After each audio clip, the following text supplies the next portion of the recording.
کې مشهوره د ماهیانو فارم اوس یې تر پخوا ډېر کار پکې کړی دی.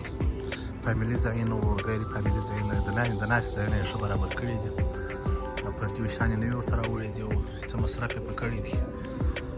نو ډېر خلک پوهېږي، وار ډېر پوهېږي چې کله د هلمند د خوا څخه راځي دلته یا کله د نورو ولایتونو څخه راځي کندهار کې باغ پول ته راځي او دلته د ماهیانو میله کوي.